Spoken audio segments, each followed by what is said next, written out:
자, 부동산 가치의 여러 가지 원칙이 나오죠. 자, 이 부동산 가치 원칙에서 가장 중요한 건 요거죠. 최유효 이용의 원칙. 자, 부동산 가치는 이 최유효 이용의 상태를 전제로 하여 파악되는 가격을 표준으로 하여 형성된다는 원칙이 최유효 이용의 원칙입니다. 자, 이게 부동산 가치 판단의 전제가 되는 가장 중요한 원칙이거든요. 이게 중심이에요. 자, 그러면은 이 최유효 이용의 토대가 되는 원칙이 있어요. 자, 최유효 이용의 토대, 바탕이 되는 원칙을 우리는 시간 원칙이라고 해요. 자, 이 시간의 원칙 두 가지가 있거든요. 이 토대, 바탕이 되는 원칙입니다. 자, 이 두 가지가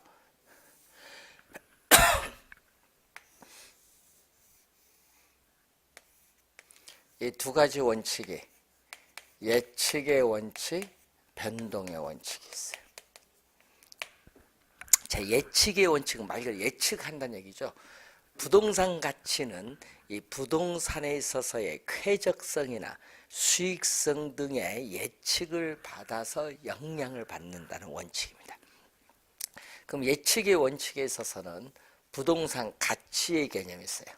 자, 여러분 부동산 가치는 아까 1교시 때 부동산 소유에서 비롯되는 장래이익이 있겠죠. 자, 부동산 소유에서 비롯되는 장래이익을 현재의 가치로 환원한 값이 부동산 가치인데, 이 장래이익이 예측이 가능해야 부동산 가치를 구할 수 있는 거예요. 이 장래이익. 그래서 부동산 가치 개념은 예측의 원칙과 관련이 있다는 거. 자, 변동의 원칙은 부동산 가치에 영향을 미치는 가치 형성 요인은 항상 변동하기 때문에 그 변동의 상호 인과 과정 속에서 부동산 가치가 형성된다는 원칙인데, 자, 부동산 가치에 영향을 미치는 가치 형성 요인은 또 항상 변동하기 때문에 부동산 가치는 이 특정의 이 기준 시점에서만 타당성이 인정돼요. 기준 시점, 우리가 확정의 필요가 나타나요.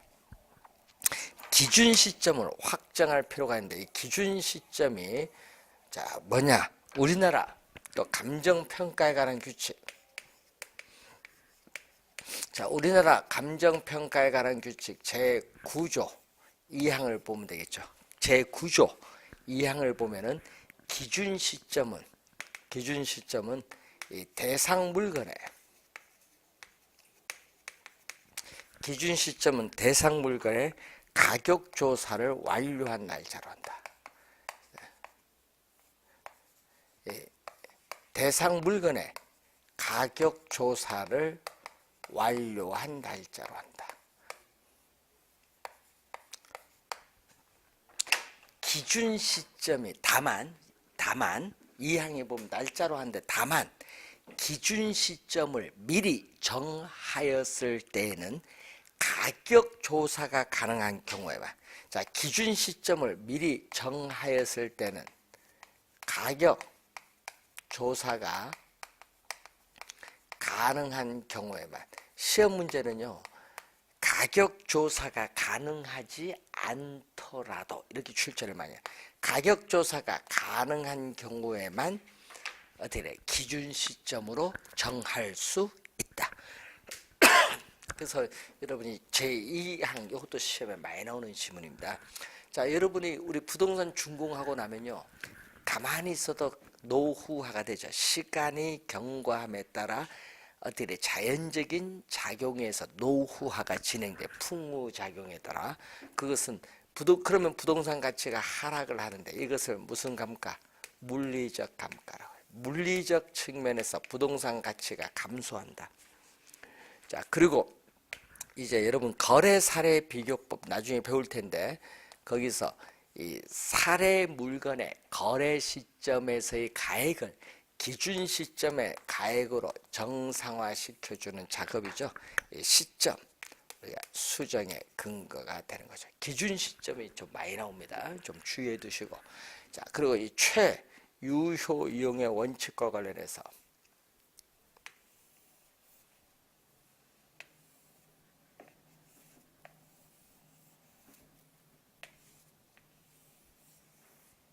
자, 요 네 가지 원칙이 있어요.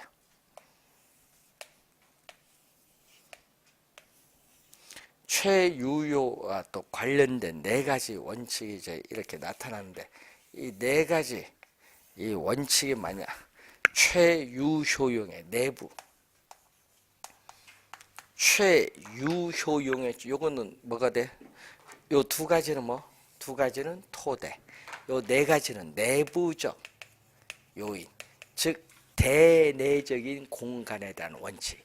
자, 대내적인 공간에 대한 원칙입니다. 내부적 요인, 대내적인 공간에 대한 원칙이 나오는데, 우선 수익, 체증, 체감의 원칙이 있거든요. 단위당 투자액을 증가시키면 처음에는 수익이 증가하다가 일정한 단계를 지나서부터 수익이 감소한다는 원칙이에요. 자, 우선 시험 문제는 우선 변동이 또 중요하거든요. 또 여기가 중요해요. 또 수익 배분의 원칙. 수익 배분의 원칙을 우리는 뭐라고 하냐? 잉여 생산성의 원리라고 해요. 수익 배분의 원칙을 잉여 생산성의 원리. 자, 이 얘기거든요. 자, 생산 요소가 있어요. 자, 생산 요소를 보면은 노동, 자본, 경영, 토지가 있습니다. 노동, 자본, 경영, 토지가 있는데, 이 토지는 이 지리적 위치가 고정되어 이동할 수 없다는 걸 염두에 두시면서 이 생산 요소를 투입을 해서 발생한 총수익, 이 총수익에서 뭐를 뺐냐? 요걸 빼요. 노동, 자본, 경영에 대한 대가를 지불해. 이때 노동, 자본, 경영은 요건 고정된 것이 아니라 움직일 수 있다. 유동, 움직일 수 있는, 유동성 있는 생산 요소. 자, 이때 노동, 자본, 경영은 움직일 수 있는 유동성 있는 생산 요소에 대한 대가를 지불하면은 뭐가 남아요? 남아있는 거 잔여가 나오거든요. 잔여는 뭐다?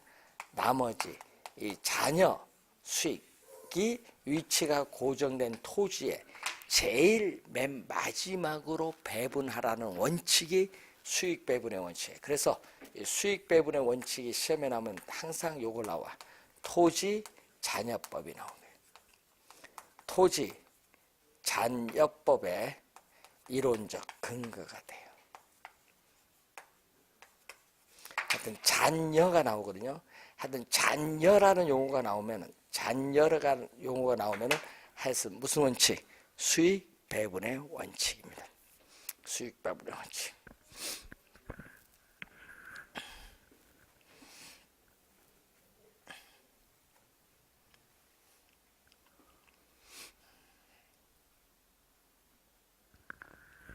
자, 그리고 이제 균형. 균형은 정답지문 많이 묻거든요. 우리가 2년 전에도 정답 물었거든요. 많이 정답지문을 많이 물어요. 자, 부동산의 유용성을, 우리가 부동산의 유용성을 최대로 발휘하기 위해서는 우리는 부동산에 있어서 뭐 토지, 뭐 노동, 자본 이란 내부 구성 요소 간의 결합에 있어서 균형을 이뤄야 된다. 자, 내부 구성 요소 간의 결합에 있어서 균형을 이루어야 돼요. 근데 이 균형에 위배된다. 자, 예를 들어서 상가 건축물 면적에 비해서 주차장 면적이 협소하면 상가 가격이 하락합니다. 위배된 이것을 우리는 무슨 하냐면 기능적 감가라고 해요. 기능적 감가. 시험에 작년에 경제적 감가로 출제했죠. 기능적 감가. 시험에 단골로 출제되는 지문. 요 두 지문이. 자, 그리고 기여. 원칙은 공헌의 원칙이죠. 자, 기여는 또 공헌의 원칙인데, 이 부동산 가치는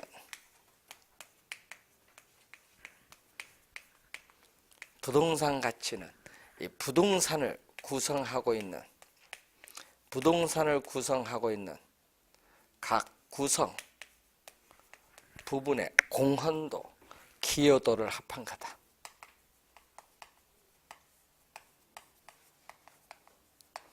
공헌도, 기여도를 합한 것.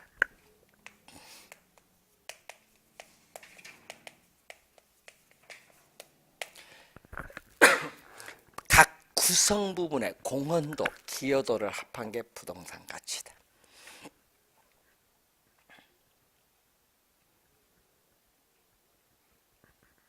뭐가 아니다?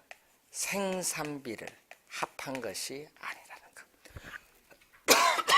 생산비가 아니라 공헌도, 기여도를 합한 거다. 자, 예를 들어서 이 얘기죠. 자, 토지에 1층, 2층 있는데 비용을 추가로 투입을 해서 3층을 우리 증축을 하고자 해요. 이때 이 3층의 이 부분, 이 3층의 이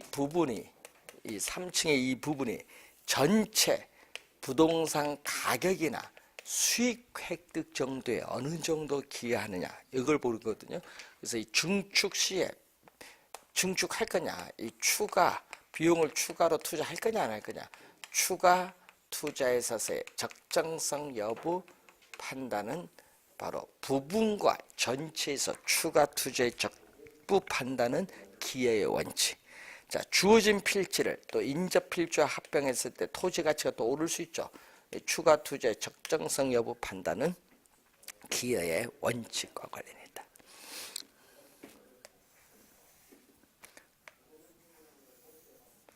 자, 경쟁의 원칙이 있죠.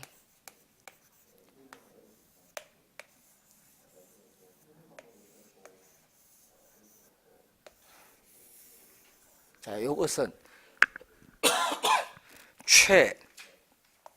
최유효용의 원칙이고는 외부적 요인, 즉 대외적인 공간에 대한 원칙인데, 여기에는 적합의 원칙, 또 외부성의 원칙 세 가지가 있어요.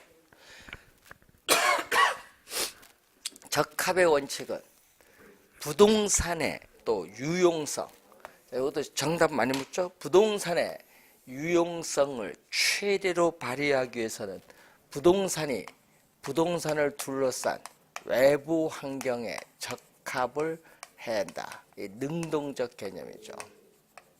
자, 예를 들어서 주택은 주거지역에, 상가는 상업지역에, 공장은 공업지역에 있어야 돼요. 그런데 공업지역에 주택이 있으면은 공업지역의 표준적인 이용의 주택은 어울리지 못해요. 그러면 감가가 발생하거든요. 그래서 외부 환경 적합에 위배되면 가치가 떨어져요. 이것을 전문용어로 무슨 감가? 경제적 감가. 적합의 원칙은 무슨 감가와 관련이 있다? 경제적 감가와 관련이 있다. 자, 외부성의 원칙은 외부 효과 아시죠? 부동산은 위치가 고정되어 있기 때문에 부동산을 둘러싼 외부 환경 조건의 영향을 받아서 부동산 가치가 오르면 정의 외부 효과, 부동산 가치가 하락하면 마이너스 외부 효과가 발생하는 거죠. 자, 그 경쟁의 원칙은 부동산 가격은 대체성 있는 재화 및 부동산 간의 경쟁을 통해서 형성되는데, 경쟁을 통해서 뭐를 기준? 이 초과 이윤, 이 초과 이윤이 소멸되는 지점, 이 초과 이윤이 소멸되는 지점을 기준으로 하여 형성된다는 원칙이에요. 초과 이윤이 있으면 경쟁이 발생하는 거고, 초과 이윤이 없으면 경쟁도 없어져요. 하여튼 경쟁 나오면은 초과 이윤이 꼭 나와요. 자, 그리고 이 경쟁에서 이렇게 빠져나가죠. 수요 공급의 원칙. 자, 부동산 가격은 수요와 공급에 의해서 형성된다는 원칙인데 수요 공급에 의해서 가격이 형성되고 이 가격이 다시 수요 공급에 영향을 미치는 뭐와 관련되어 있다? 가격의 이중성과 관련했죠. 이중성. 자, 그리고 또 이 경쟁의 원칙에서 빠져나가는 대체 원칙이 있죠. 자, 부동산 가격은 대체성 있는 재화 및 부동산 간의 상호작용을 통해서 형성되는데 시험에 2번 출제된 게 이 얘기죠. 유용성. 부동산의 유용성이 동일하다면 부동산 가격이 가장 싼 것을 선택하고 부동산 가격이 동일하다. 부동산 가격이 동일하다면 부동산의 유용성, 효용이 가장 높은 걸 선택을 해야 한다는 원칙이 대체의 원칙입니다. 자, 원가 방식 이제 여러분 다음 주 또 배우시겠다. 원가 방식, 수익 방식, 비교 방식이 평가의 3방식인데 이 평가의 3방식의 성립 근거가 되는 가장 기초가 되는 원칙이 무슨 원칙? 대체의 원칙. 그래서 용도 면에서 또는 효용 면에서 가격 면에서 비슷해야 대체가 가능합니다.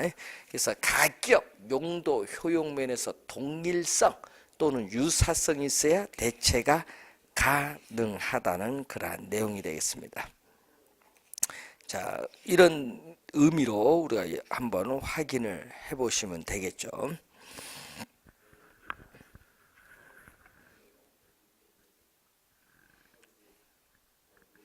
자, 573페이지에 위에 성립 근거의 기억 체크하고 그 내용의 대체의 조건 체크 이 두 가지가 또 시험에 자주 또 출제가 되는 내용이죠. 573페이지에 대체의 조건 중간 그리고 위에 요거 나오죠. 효용 뭐 얘기가 나오죠.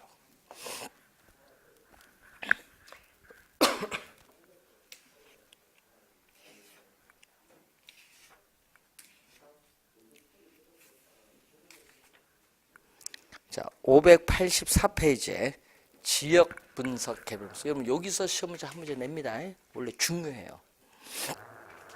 자, 지역 분석 개별 분석을 보면은 대상 부동산, 감정 평가의 대상이 된 부동산인데 감정 평가의 대상이 된 부동산. 이 대상 부동산이 속해 있는 지역을 뭐라고 한다?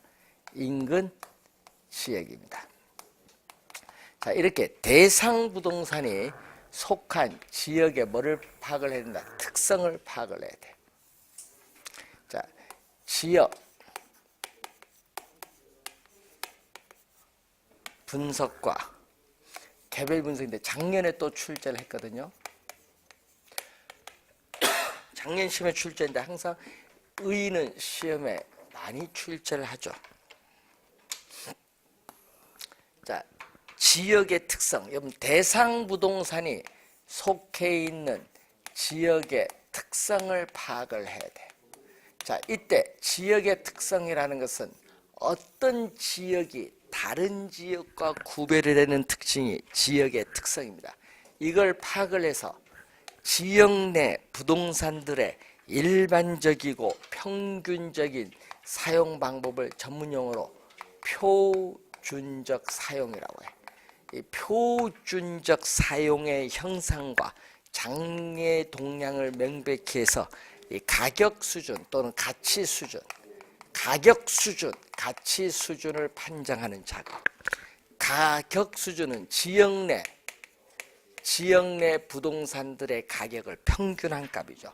그래서 표준적 사용, 가격 수준 꼭 기억해야 되는데 시험 문제는요. 이걸 또 가격으로 여러분 한 물건의 값이 가격으로 많이 냅니다. 가격이 아니라는 거.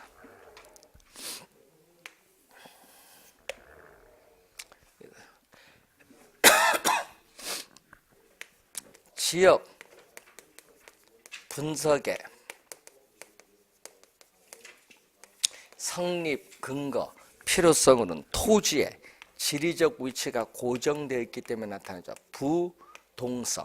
또 위치는 고정되어 있고 그 인접 토지와 연결되어 있다는 인접성. 또는 지역성에 근거해서 나타나죠. 자, 분석,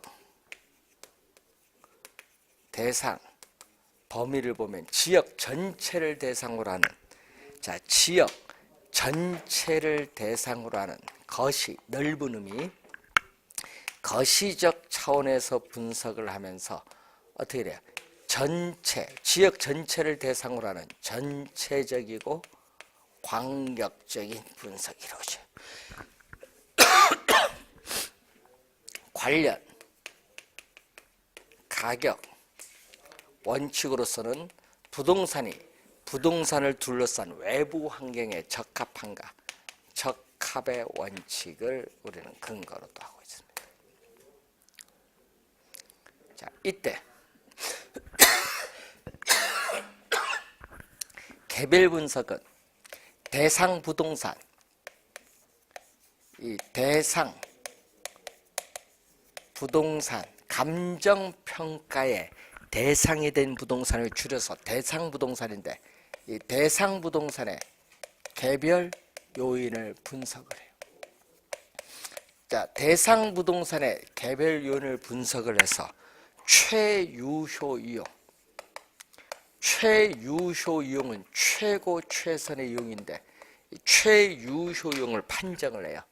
대상 부동산의 개별 요인을 분석을 해서 최유효 이용을 판정해서 우리가 구체적으로 가격을 구한다. 구체적으로 가격을 구하는 것을 목적. 가격은 한 물건의 값이거든요.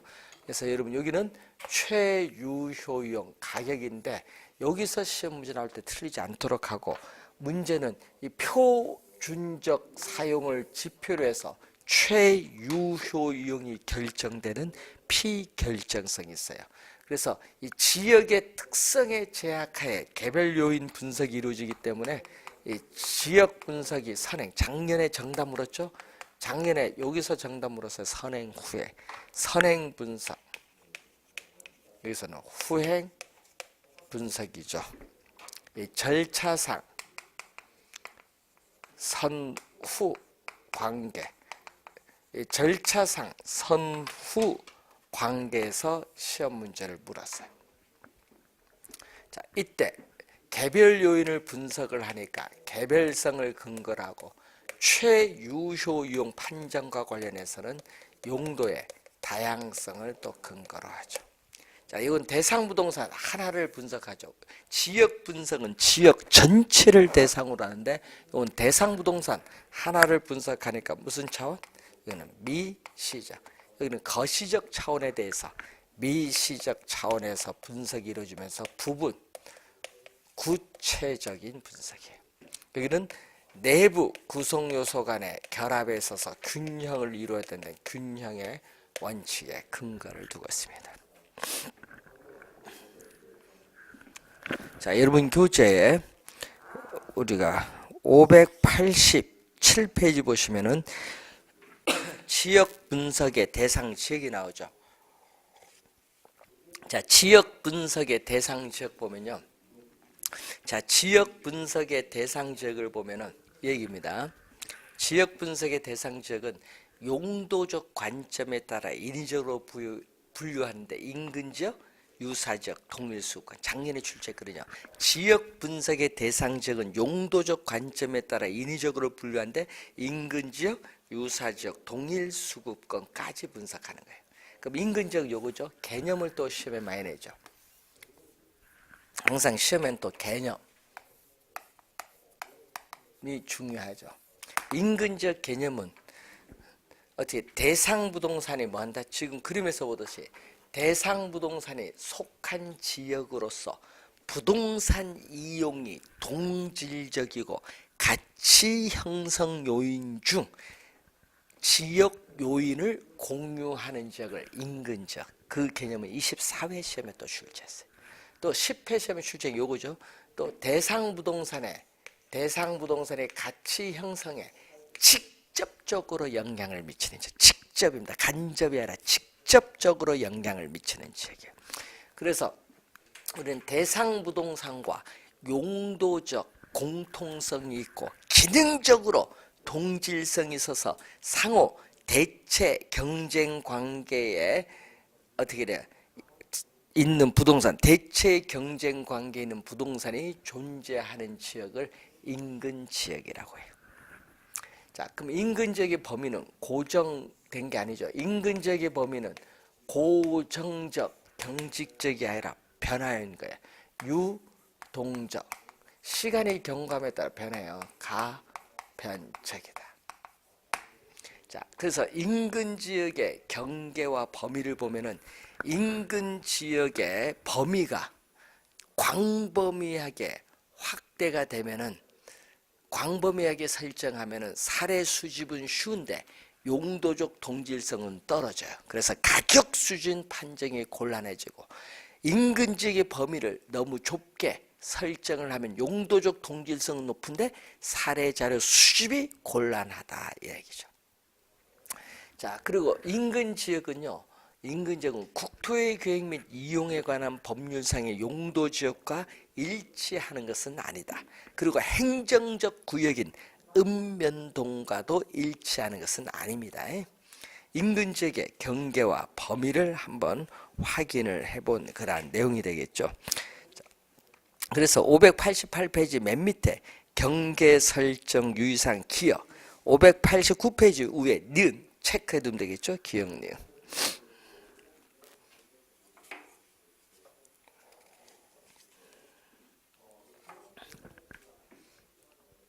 자, 그리고 유사지역.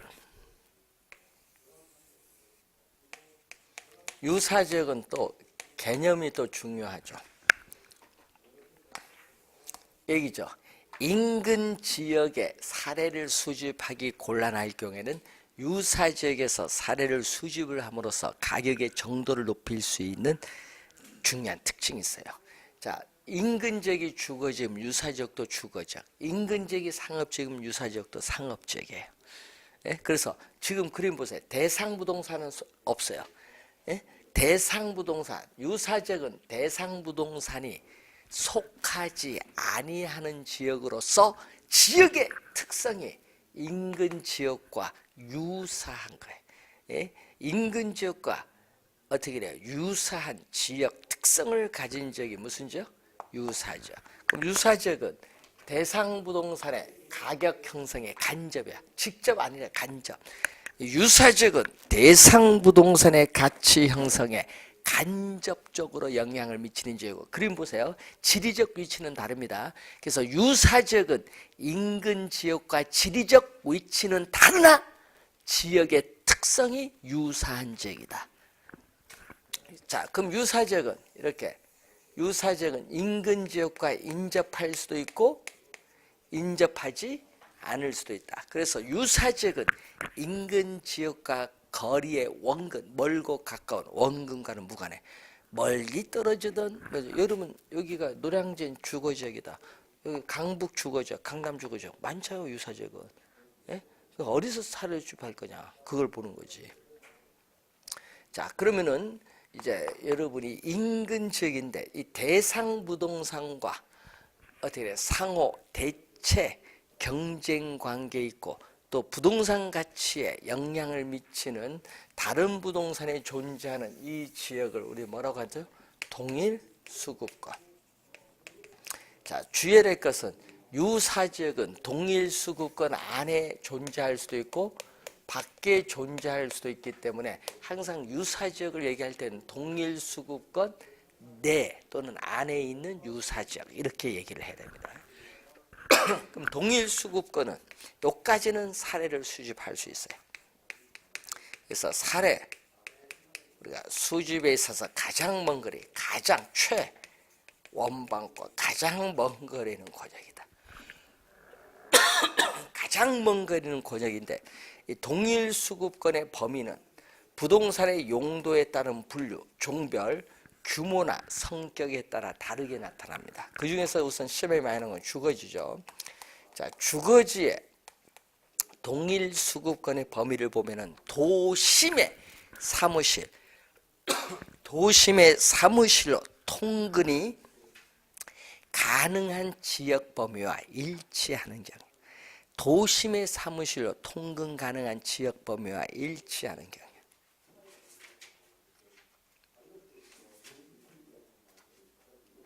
자, 지역의 명성이라든지 지역의 품위라든지 지역적 선호도에 따라서는 주거지의 동일 수급권의 범위는 보다 좁아지기도 한다. 소문난 고급 주택 지역은 대체할 수 있는 지역이 없기 때문에 주거지의 동일 수급권의 범위는 보다 좁아집니다. 상업지는 고객이 존재하는 지역이 배후죠. 동일 배후지를 대상으로 합니다. 동일 배후지를 대상으로 상업 수익에 관한 대체할 수 있는 지역 범위와 일치하는 경향인데, 편의점 같은 보통 상업지보다는 백화점 같은 고도 상업지가 고객이 원거리에서 찾아오기 때문에 고도 상업지가 보다 보통 상업지보다는 넓은 지역을 기반으로 해요. 공업지는 생산의 효율성, 비용의 경제성 등에 관한 대체할 수 있는 지역 범위와 일치하는 경향이 있는데, 자원 입지형 산업이냐 소비지 시장 지향형 입지 산업이냐에 따라 다르지만은 최근에 수송 수단의 발달로 인해서 공업지의 동일 수급권의 범위는 전국적인 경우가 될 수도 있습니다. 자, 후보지 이행지가 좀 또 많이 나오죠. 후보지는 여러분이 토지 용어에서 뭐를 배웠다? 토지 이용에서의 용도의 전환. 이행지는 이해.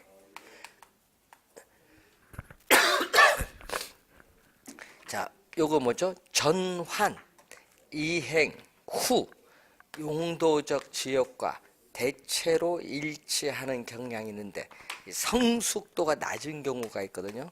성숙도가 낮다는 것은 바로 즉시 건축할 수 없다. 건축하기까지는 시간이 오래 걸려요. 이때는 우리 전환, 이행 전, 전환되기 전 또는 이행 전에 용도적 지역과 일치하는 경향이 있다.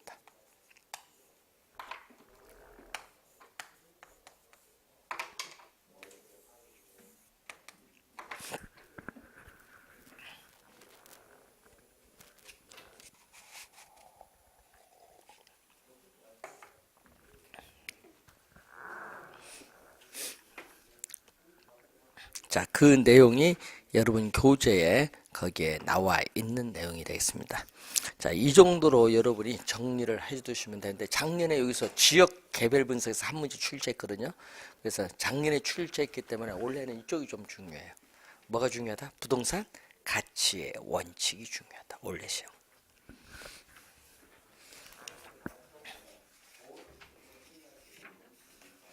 자, 이제 6페이지로 또 이제 가야 되는데, 감정평가의 방식, 이것은 잠시 쉬고 설명하겠습니다.